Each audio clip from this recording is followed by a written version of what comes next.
রবীন্দ্র সদনে এই মুহূর্তে বক্তব্য রাখছেন তসলিমা নাসরিন। নমস্কার। নমস্কার।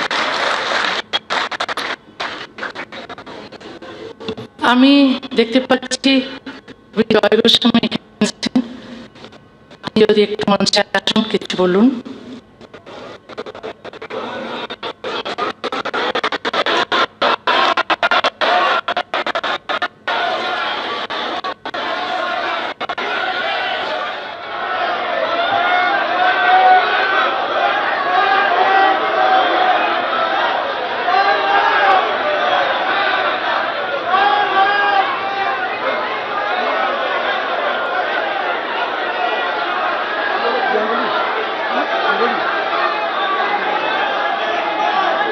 আপনারা একটু শান্ত হন প্লিজ, আপনারা একটু শান্ত হন।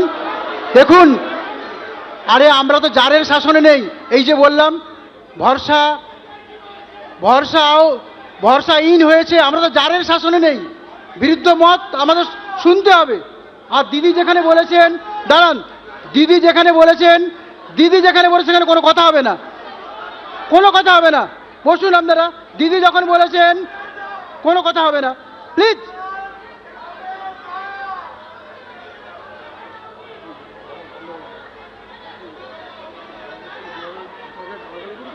দিদি রেখেছেন, আপনারা এইটুকু থেকে এইটুকু সম্মান করুন।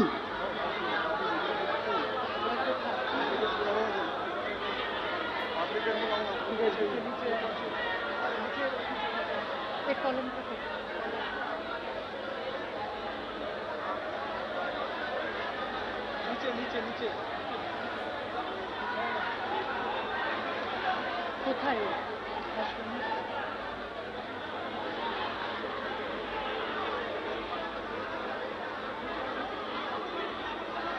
জয় কোথায়?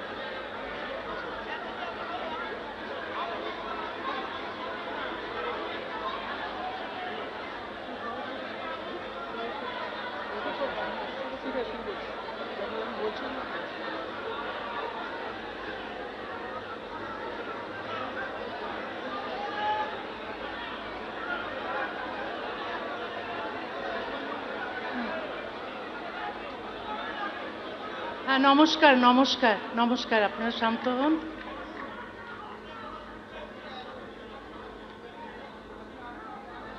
নমস্কার।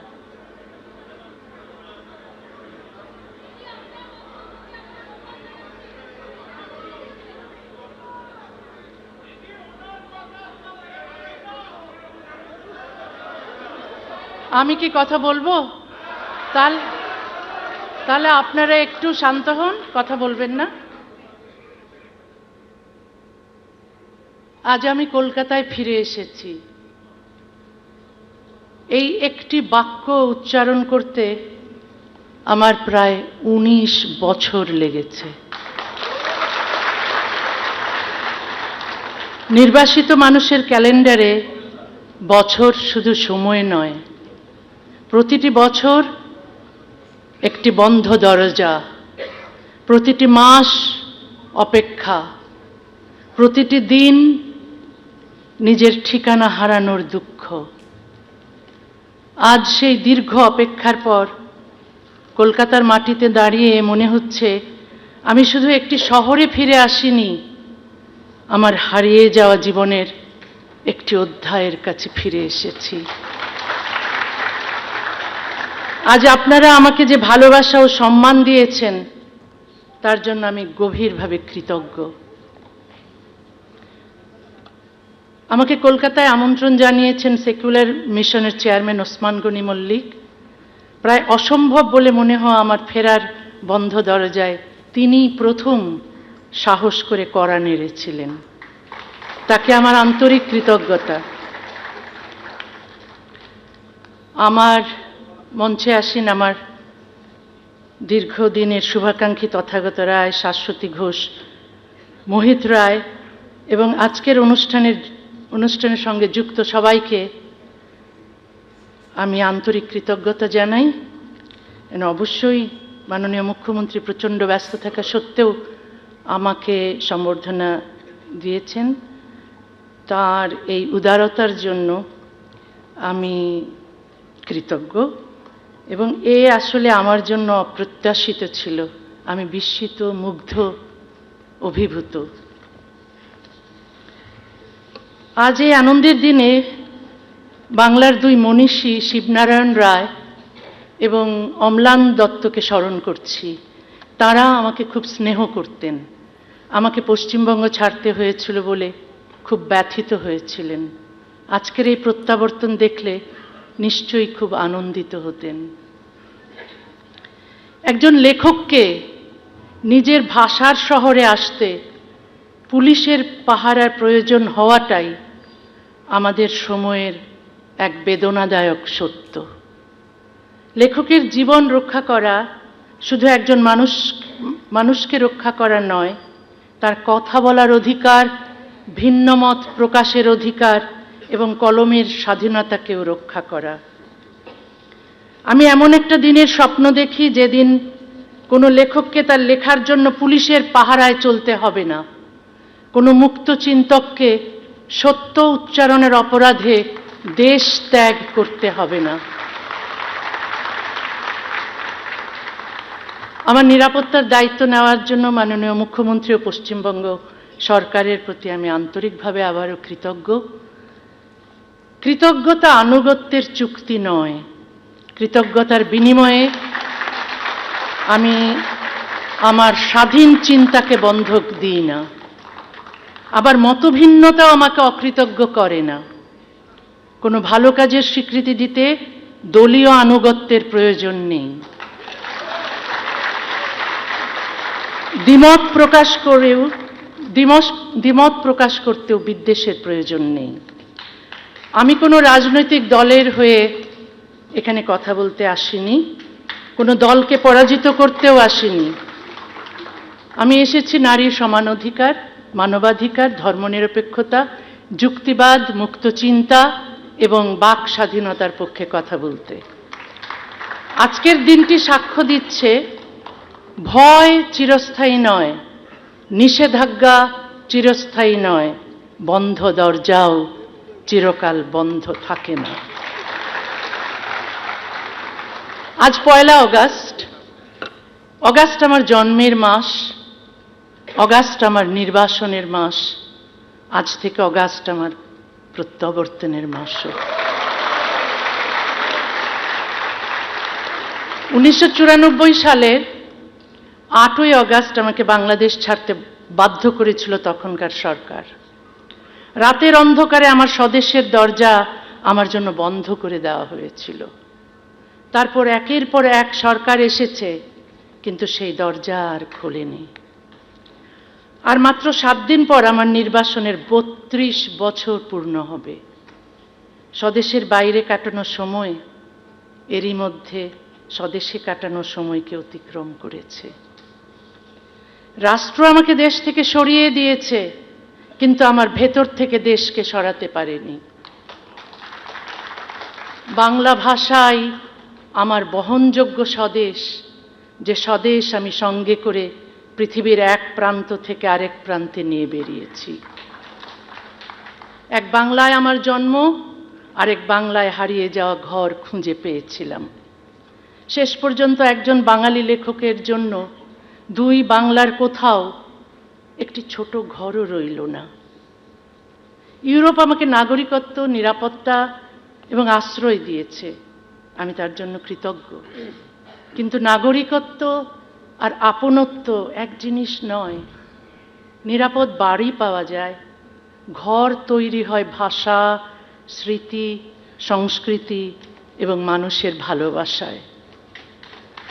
পশ্চিমবঙ্গের সঙ্গে সম্পর্ক আমার আজকের নয়। 70-এর দশকে ময়মনসিংহে বসেই কলকাতার সাহিত্য পড়েছি, গান শুনেছি, রেডিওতে নাটক শুনেছি।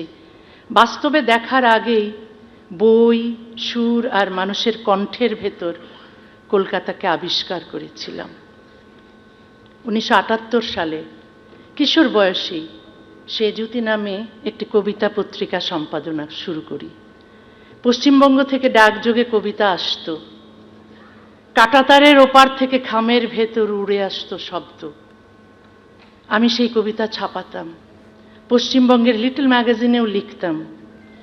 রাজনীতি যখন বাংলাকে ভাগ করেছিল, কবিতা তখন দুই বাংলার মধ্যে সেতু তৈরি করেছিল। 80-র দশকের শেষ দিকে কলকাতায় আসা শুরু করলাম। 90-এর দশক থেকে এখানে আমার বই প্রকাশিত হয়।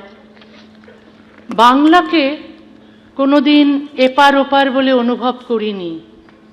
কাঁটাতার ভূখণ্ডকে ভাগ করতে পারে, ভাষাকে ভাগ করতে পারে না। নির্বাসনের পথে দেশ খুঁজতে খুঁজতে 1 দশক পর কলকাতায় একটি ঘর পেয়েছিলাম। এখানেই আমি সুখে ও স্বস্তিতে ছিলাম, সৃষ্টিশীল ছিলাম। আমার বই দ্বিখণ্ডিত নিষিদ্ধ হয়েছিল। কলকাতা হাইকোর্ট সেই নিষেধাজ্ঞা খারিজ করে দেন। তবু 2007 সালের 22শে নভেম্বর পশ্চিমবঙ্গ সরকার আমাকে কলকাতা ছাড়তে বাধ্য করেছিল। আমি কোনো অপরাধ করিনি, কোনো আদালত আমাকে নির্বাসনের সাজা দেয়নি। তবু মৌলবাদীদের হুমকির মূল্য দিতে হলো আমাকে। আমার ঘর, শহর, পাঠক এবং স্বাভাবিক জীবন হারিয়ে। আমি তো আমার দেশেও কোনো অপরাধ করিনি। তারপরও আমার দেশ বাংলাদেশ আমাকে শাস্তি দিয়েছিল। 32 বছর আগে আমাকে নির্বাসন দিয়েছিল। 32 কি দোষ আমার ছিল? আমি কি কাউকে হত্যা করেছিলাম? কার ঘর পুড়িয়েছিলাম? আমি ডাক্তারি করেছি, আর আমার গল্প, কবিতা, প্রবন্ধে কিছু সহজ কথা লিখেছি নারী ও পুরুষের সমান অধিকারের কথা, লিখেছি ধর্ম, বর্ণ, জাত বা লিঙ্গ পরিচয় নির্বিশেষে সবার সমান মানবাধিকারের কথা। বলেছি কোনো বিধান, তার উৎস ধর্ম, সমাজ, পরিবার বা রাষ্ট্র যাই হোক, মানুষের স্বাধীনতা, সমতা ও মর্যাদা কেড়ে নিলে সেই বিধান বদলাতে হবে। এই কথাগুলোই অপরাধ বলা হলো, এই কথাগুলোকেই অপরাধ বলা হলো। সারা দেশে আমাকে হত্যার জন্য মিছিল বের হলো, আমার বিরুদ্ধে ফতোয়া জারি হলো, মাথার মূল্য ঘোষণা হলো। রাষ্ট্র আমার নিরাপত্তা নিশ্চিত করার বদলে আমার বিরুদ্ধে গ্রেফতারি পরোয়ানা জারি করলো। শেষ পর্যন্ত আমাকে দেশ থেকে বের করে দিল। আমার নির্বাসন নিছক একটি ব্যক্তিগত দুর্ঘটনা নয়, এটি রাষ্ট্রের একটি নৈতিক ব্যর্থতার ইতিহাস। রাষ্ট্র যখন নাগরিকের অধিকার রক্ষার বদলে ধর্মীয় হুমকির কাছে নতি স্বীকার করে, তখন শুধু একজন লেখক নির্বাসিত হন না, আইনের শাসনও নির্বাসিত হয়, ন্যায় বিচারও নির্বাসিত হয়, রাষ্ট্রের নৈতিক সাহসও নির্বাসিত হয়। আমাকে সরিয়ে দিয়ে রাষ্ট্র শান্তি প্রতিষ্ঠা করেনি। একজন নিরস্ত্র লেখকের অধিকার বিসর্জন দিয়ে সাময়িক নীরবতা কিনেছিল। একজন লেখককে সরিয়ে দিলে হয়তো একদিনের জন্য রাস্তা শান্ত হয়, কিন্তু রাষ্ট্র দুর্বল হয়, হুমকিদাতা শক্তিশালী হয়। সে শিখে যায় আরো জোরে হুমকি দিলেই রাষ্ট্র নত হবে। ভয়ের কাছে আপোষ শান্তি আনে না, পরবর্তী হুমকির ভিত্তি তৈরি করে। একটি সভ্য সমাজে একটি যুক্তির উত্তর আরেকটি যুক্তি, একটি বইয়ের উত্তর আরেকটি বই। কোনো মত অপছন্দ হলে প্রতিবাদ করুন, খণ্ডন করুন, পাল্টা লিখুন, কিন্তু লেখককে হত্যা করতে যাবেন না, কারাগারে নিক্ষেপ করবেন না, তার দেশ, ভাষা, পাঠক ও ঘর থেকে তাকে নির্বাসিত করবেন না। যে স্বাধীনতা শুধু নিজের পছন্দের কথার জন্য, তার নাম বাক স্বাধীনতা নয়। একটি সমাজের সভ্যতা বোঝা যায় তার অপ্রিয় ও অজনপ্রিয় মত কতটা নিরাপদ তা দিয়ে। মতভিন্নতা সভ্যতার স্বাভাবিক বৈশিষ্ট্য। মতের উত্তরে হত্যার হুমকি সভ্যতার পরাজয়। আমি কোনো মানুষের বিরুদ্ধে লড়াই করি না, আমি লড়াই করি অশুভ মতাদর্শের বিরুদ্ধে। সেই সব মতাদর্শের বিরুদ্ধে যেগুলো নারীকে পুরুষের অধীন করে, শিশুকে যুক্তির বদলে অন্ধ আনুগত্য শেখায়, ধর্মত্যাগ বা ঈশ্বরে অবিশ্বাসকে অপরাধ বলে এবং ভিন্ন ধর্ম ও ভিন্ন মতের মানুষকে ঘৃণা করতে বা হত্যা করতে শেখায়। আমি সব ধর্মীয় মৌলবাদের বিরোধী। ইসলামী মৌলবাদের বিরুদ্ধে আমি বেশি সরব, কারণ শৈশব থেকেই একে খুব কাছ থেকে দেখেছি। ইসলামী আইনে নারীর বিরুদ্ধে বৈষম্য দেখেছি, অমুসলিম, নাস্তিক ও মুক্ত চিন্তকদের ওপর নিপীড়ন দেখেছি, মানুষের ব্যক্তিগত জীবন, চিন্তা ও স্বাধীনতা নিয়ন্ত্রণ করতে দেখেছি, সারা বিশ্বজুড়ে জিহাদি উগ্রপন্থীদের সন্ত্রাস ও হত্যাকাণ্ড দেখেছি। তাই এর নাম স্পষ্ট করে বলি। আমি সব ধর্মের মৌলবাদকে এক কাতারে রাখি না। অন্যান্য ধর্মের মৌলবাদের কথা বলে ইসলামী মৌলবাদকে আড়াল করি না। যে অন্যায় যেখানে ঘটবে, যে মতাদর্শ তার জন্য দায়ী, তাকে তার নাম ধরেই সমালোচনা করি। সত্যকে ভারসাম্যের নামে অস্পষ্ট করা নিরপেক্ষতা নয়, বরং তা সত্যের সঙ্গে আপোষ। ইসলামের সমালোচনা মুসলমানের প্রতি বিদ্বেষ নয়। মানুষের অধিকার আছে, মতাদর্শের কোনো অধিকার নেই। মানুষকে রক্ষা করতে হবে, মতাদর্শকে প্রশ্ন করতে হবে। মুসলমানের শুভাকাঙ্ক্ষী হওয়া মানে তাদের ধর্মীয় শাসনের বন্দিত্বে রেখে দেওয়া নয়। আমি চাই মুসলিম সমাজে মুক্ত চিন্তার চর্চা বাড়ুক, যুক্তিবাদী ও ধর্মনিরপেক্ষ মানুষের সংখ্যা বাড়ুক, নারীরা পূর্ণ সমানাধিকার পাক, কারো মানবাধিকার লঙ্ঘিত না হোক।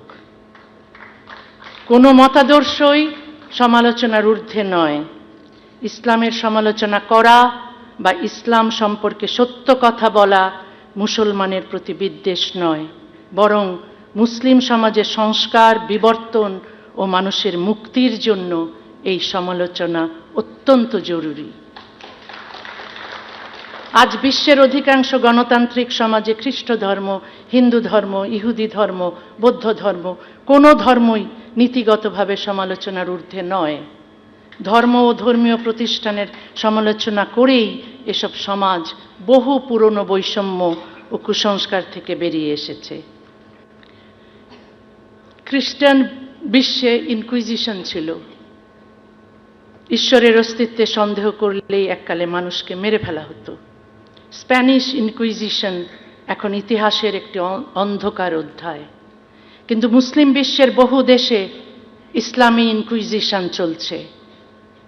ধর্মীয় অনুভূতিতে আঘাত লাগার আইন, ফতোয়া, কারাবাস, গণপিটুনি, হত্যার হুমকি এবং নির্বাসন সব কিছুর উদ্দেশ্য এক: সংস্কারক বা সমালোচকের মুখ বন্ধ করো।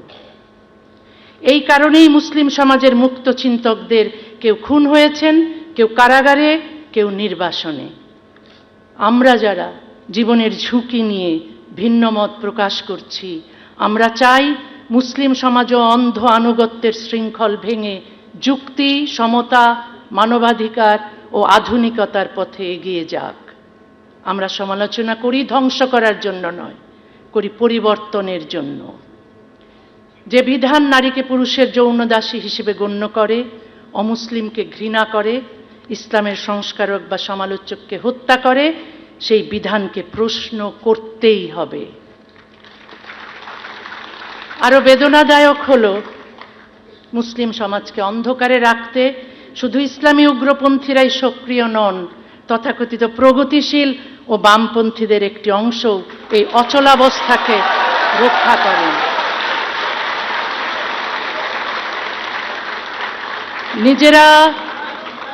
নিজেরা বাক স্বাধীনতা ও নারী পুরুষের সমানাধিকার ভোগ করেও ইসলামের সমালোচক ও সংস্কারকদের তারা মুসলমান বিদ্বেষী আখ্যা দেন। আমি অহরহ তাদের আক্রমণের শিকার হই। তাদের অভিযোগ, আমি কেন হিন্দু, বৌদ্ধ, খ্রিস্টান মৌলবাদীদের বিরুদ্ধে একই রকমভাবে যুদ্ধ করছি না। তারা কি একই যুক্তিতে রাজা রামমোহন রায়কেও এই বলে বাতিল করেন যে তিনি সতীদাহের বিরুদ্ধে লড়েছেন, কিন্তু পৃথিবীর সব ধর্মের সব কুসংস্কারের বিরুদ্ধে একই সঙ্গে লড়েননি? ঈশ্বরচন্দ্র বিদ্যাসাগরকে কি কেউ দোষ দিয়েছিলেন তিনি হিন্দু বিধবার অধিকারের জন্য লড়লেন, অন্য সব ধর্মের সংস্কার করতে গেলেন না কেন? সমাজ সংস্কারক তার সবচেয়ে পরিচিত সমাজের অন্যায় থেকেই লড়াই শুরু করেন। আমার ক্ষেত্রে সেই নিয়মের ব্যতিক্রম হবে কেন? ইসলামী জিহাদি জঙ্গিরা সমালোচকের মুখ বন্ধ করতে ব্যবহার করে হুমকি ও হত্যা। মৌলবাদের কাছে নত রাষ্ট্র ব্যবহার করে আইন, কারাগার ও নির্বাসন। আর তথাকথিত প্রগতিশীলরা, তথাকথিত সেকুলার উদার বামপন্থীরা ব্যবহার করেন অপবাদ, উদ্দেশ্য নিয়ে সন্দেহ এবং সামাজিক বর্জন। পদ্ধতি আলাদা কিন্তু ফল একই। ইসলামের সমালোচনা বন্ধ হয়, মুসলিম নারীর বঞ্চনা অক্ষত থাকে, মুসলিম সমাজের বিবর্তন থেমে থাকে।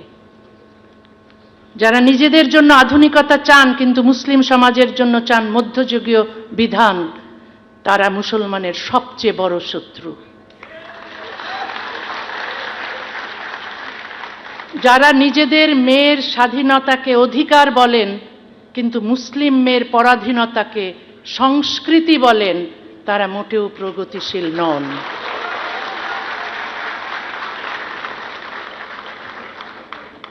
মুসলিম বিশ্বের বহু সমাজে এখনো সপ্তম শতাব্দীর সামাজিক বাস্তবতায় তৈরি নারী বিরোধী ও বৈষম্যমূলক বিধানকে চিরন্তন আইন হিসেবে মানা হয়। ক্যালেন্ডার এগোলেই সমাজ আধুনিক হয় না, হাতে আধুনিক প্রযুক্তি এলেই, শহরে উঁচু ভবন উঠলেই সমাজ আধুনিক হয় না। আধুনিক হতে হলে আইন, শিক্ষা, নৈতিকতা এবং রাষ্ট্রচিন্তাকেও আধুনিক হতে হয়। কোনো প্রাচীন বিধানকে আজকের মানবাধিকার, স্বাধীনতা ও সমতার মানদণ্ডে অন্যায় মনে হলে তা বদলাতেই হবে। আমি মানুষের ধর্ম মানার, ধর্ম গ্রহণ করার, ধর্ম প্রচার করার অধিকার মানি। একই সঙ্গে ধর্ম না মানার, ধর্ম ত্যাগ করার এবং ধর্মের সমালোচনা করার অধিকারও মানি। বিশ্বাসের স্বাধীনতা বিশ্বাসকে সমালোচনার ঊর্ধ্বে তোলে না। বিশ্বাসের স্বাধীনতা থাকলে অবিশ্বাসের স্বাধীনতাও থাকতে হবে। সত্যিকারের ধর্মনিরপেক্ষতা শুধু সব ধর্মের উৎসবে যোগ দেওয়া নয়। ধর্মনিরপেক্ষতা হলো রাষ্ট্র, আইন, রাজনীতি ও শিক্ষা ব্যবস্থা থেকে ধর্মীয় কর্তৃত্বকে পৃথক রাখা।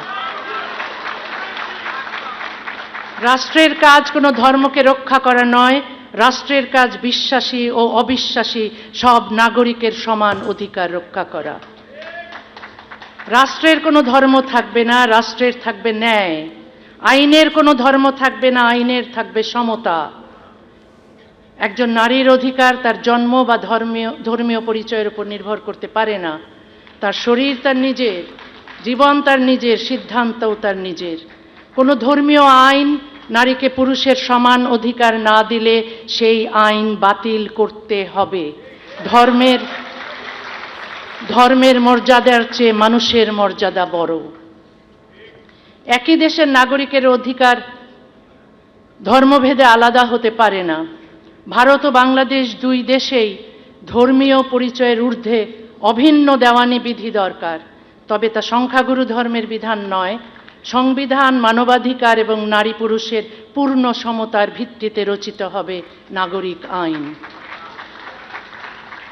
40 বছরেরও বেশি সময় ধরে আমি মানবিকতা, ধর্মনিরপেক্ষতা, বিজ্ঞান মনস্কতা, বাক স্বাধীনতা এবং নারী পুরুষের সমান অধিকারের কথা বলে আসছি। বিপদ এসেছে, নির্বাসন এসেছে, একাকিত্ব এসেছে, কিন্তু আমার বিশ্বাস বদলায়নি। বাংলাদেশে আজ মৌলবাদ ও সাম্প্রদায়িকতার বিস্তার ভয়াবহ। রাজীব হায়দার, অভিজিৎ ঘোষ, ওয়াশিকুর রহমান বাবু, ওয়াশিকুর রহমান বাবু, অনন্ত বিজয় দাস, নিলয় নীল, ফয়সল আরিফিন দীপন সহ অনেক সাহসী মুক্ত চিন্তককে জিহাদি সন্ত্রাসীরা নৃশংসভাবে হত্যা করেছে। তাদের অপরাধ ছিল তারা প্রশ্ন করেছিলেন, ইসলামের বৈষম্যমূলক বিধানের সমালোচনা করেছিলেন, অবিশ্বাসীদের দমন এবং বাক স্বাধীনতার পর আক্রমণের সত্য তুলে ধরেছিলেন। তাদের হত্যা করে সমাজকে একটি বার্তা দেওয়া হয়েছে, প্রশ্ন করলে মৃত্যু, নীরব থাকলে জীবন। আমি সেই শর্ত মানি না। যে জীবন নীরবতার বিনিময়ে কিনতে হয় সেটি স্বাধীন জীবন নয়। কিন্তু প্রশ্নকে হত্যা করা যায় না। একজন প্রশ্নকারীকে হত্যা করলে সেই প্রশ্ন আরো বহু মানুষের কণ্ঠে ফিরে আসে। যে সমাজ তার সমালোচককে হত্যা করে, কারাগারে পাঠায় বা নির্বাসিত করে, সে সমাজ সমালোচককে নয়, নিজের ভবিষ্যৎকেই হত্যা করে, বন্দী করে বা নির্বাসিত করে। তারপরও আমি আশা ছাড়ি না। আমি বিশ্বাস করি একদিন বাংলাদেশেও রাষ্ট্র ও ধর্ম পৃথক হবে, নারী পূর্ণ সমান অধিকার পাবে, ধর্মীয় সংখ্যালঘুরা নিরাপদে বাস করবে, নাস্তিক ও মুক্তচিন্তকরা নিরাপত্তা রক্ষী ছাড়াই রাস্তায় হাঁটতে পারবে। আশা কোনো অন্ধ আশাবাদ নয়, আশা কোনো অন্ধ আশাবাদ নয়, অন্ধকারের অস্তিত্ব জেনেও আলো তৈরি করার জেদ। আমি এমন এক উপমহাদেশের স্বপ্ন দেখি যেখানে ধর্মান্ধতার বদলে থাকবে বিজ্ঞান মনস্কতা, অজ্ঞতার বদলে শিক্ষা, বর্বরতার বদলে মানবিকতা এবং পশ্চাৎপদতার বদলে আধুনিকতা। মৌলবাদ অজ্ঞতা, বিদ্বেষ ও হিংসাকে নিয়ে দাবানলের মতো ছড়ায়, আর দাবানল কাঁটা তার মানে না। 1947 সালে ধর্মের ভিত্তিতে দেশভাগ এই উপমহাদেশে ভয়াবহ বিপর্যয় ঘটিয়েছিল। ধর্মের নামে আর কোনো দেশভাগ নয়, আর কোনো রক্তপাত নয়, আর কোনো নির্বাসন নয়। শান্তি প্রতিষ্ঠিত হোক সততা, সমতা, সহিষ্ণুতা, মানবিকতা, উদারতা এবং পারস্পরিক শ্রদ্ধার ভিত্তিতে।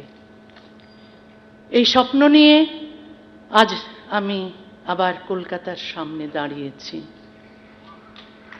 কলকাতা, এত বছর আমি তোমাকে প্রশ্ন করেছি, আমি তোমার কি ক্ষতি করেছিলাম, কেন আমাকে চলে যেতে হয়েছিল? আজ তোমার কাছে কোনো উত্তর চাইতে আসিনি, আজ শুধু বলতে এসেছি আমি ফিরে এসেছি।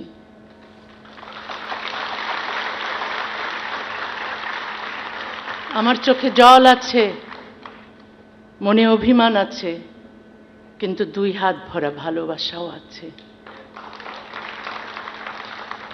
কারণ যে শহর আমাকে কাঁদিয়েছে সেই শহরই আমাকে স্বপ্ন দেখিয়েছে। যে শহর থেকে আমাকে চলে যেতে হয়েছে সেই শহরেই ফিরে আসার স্বপ্ন আমি এত বছর দেখেছি। আমি জানি চলে যাওয়া আর ফিরে আসার মাঝখানের 19 বছর কেউ আমাকে ফিরিয়ে দিতে পারবে না। কিন্তু আজকের এই দরজা খোলা প্রমাণ করে অন্যায় দীর্ঘস্থায়ী হতে পারে, চিরস্থায়ী নয়।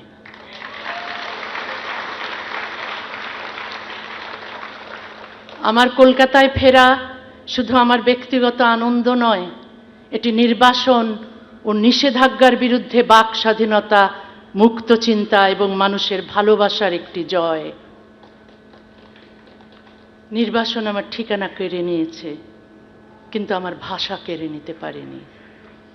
আমার ঘর কেড়ে নিয়েছে, কিন্তু ঘরে ফেরার আকাঙ্ক্ষা কেড়ে নিতে পারেনি।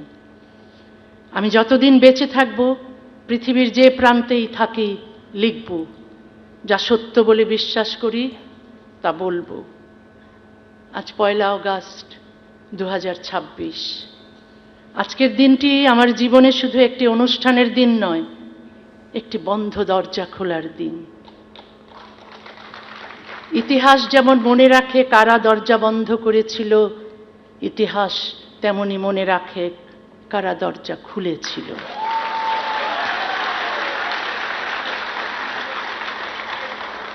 সবাইকে আমার ভালোবাসা, সবাইকে আমার গভীর কৃতজ্ঞতা। ধন্যবাদ পশ্চিমবঙ্গ, ধন্যবাদ কলকাতা। আজ তুমি আমাকে শুধু তোমার শহরে ফিরতে দাওনি, আমাকে আমার হারিয়ে যাওয়া জীবনের কাছে ফিরিয়ে দিয়েছো। আজ আবার আমি বলতে পারি, শেষ পর্যন্ত কোনো মানচিত্র নয়, মানুষের ভালোবাসাই আমার দেশ। নমস্কার।